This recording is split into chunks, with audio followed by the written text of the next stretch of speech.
Assalamu alaikum, namaste, hotep, shalom alaikum, peace. I'm looking out back window on my house. Oftentimes I just lift it up, kind of hang in the window sill, breathing in and breathing out because the air is fresh because I'm high up. It feels fresh. And today, as I was hanging out the window, I started to think about relationships and how over time they morph into things we never thought they could be. I wasn't thinking of any specific relationship with any specific person, but just in general, how our souls come here. We meet people, we really vibe with them, and we start our journey, friends or lovers, parent and child, or child and parent, and over time it changes. Sometimes it changes naturally, like with a parent and a child. Eventually your child is old enough to live on their own, and so the relationship changes from one of you guiding them into one of them having a family of their own to guide or guiding themselves. Sometimes you get married and one person breaks their vows, and it becomes very difficult to remain on the path with all of that pain and that hurt and sometimes bitterness in you. Sometimes people heal and they work through it, and the marriage becomes even stronger. It's a personal journey. Everybody's journey is personal. Sometimes you have best friends, and the best friend does something to betray you and you heal, and sometimes you don't. But what I was thinking about is how awesome it really is to walk your path the way you want to walk it, accepting everything on your path for what it is.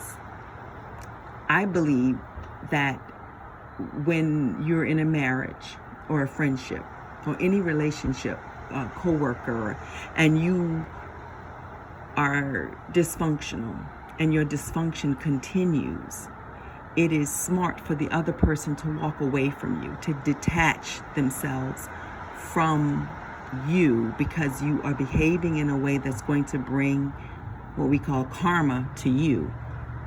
And while I don't believe that we necessarily can take on one another's karma, but I do believe that if you are standing close to someone, and let's say we're standing in the ocean, the wave is pretty big. So if you're standing next to somebody in the ocean and the wave comes and hits, some of that wave is going to hit you too. So I believe that when you are with someone who is behaving in a way that is bringing karma to them that they're not going to like, you may get caught up in it. That's why I don't think it's wrong to divorce someone who is a habitual adulterer or drug user or gambler or liar or thief, whatever it is that they're doing that bothers your sanity, that would bring it where when you are with that person, what they're doing can harm you. When you're with someone who has decided that they can lay with anybody they want, they're bringing that energy back into your body if you're still laying with them. And oftentimes you don't even know that that's what they're doing, or you know, but they are lying and saying they've stopped. And because you have enough self-worth, you don't check their things. You're just trusting them on what they say. Although they've proven to not be trustworthy, you're still trusting them, which is something you have to ask yourself. Are you really still trusting them, or do you distrust yourself and your ability to move on and to have a more authentic life? You have to ask yourself that. Of course, I can't tell you what it is because we each have our own journey. What I know to be true for me is I do not trust people very easily. And so when I give you my trust, if you break it once, more than likely I'm going to give you another chance because I'm built that way. But if you continue to break my trust, I don't give you my trust anymore. You may still be in my life, but I don't trust you. I don't need to trust you. I've learned to trust myself enough to give you boundaries because of the position you may have in my life. I don't believe I have to throw everybody away.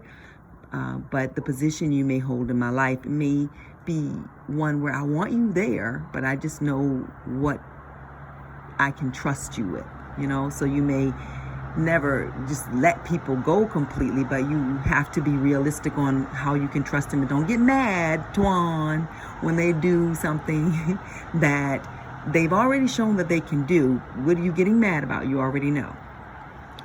But I also accept that because I keep people in these spaces and continue with them in my life, if I decide to, that whatever they have coming for them for what they have put out there could find me. But that's when I detach from that piece of it. I believe that by acknowledging that I'm keeping them in my life, and by acknowledging that they are who they are, but whatever is coming for them, I don't want to be nowhere near it.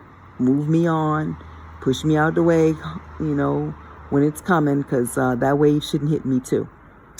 So just look how pretty it is out here. This is in the trees. They're so beautiful.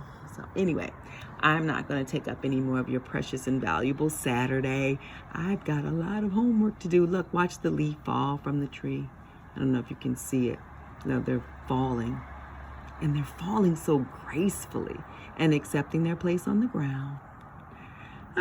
Anywho, have an amazing Saturday. I love you. Assalamu alaikum. Namaste. Hotep.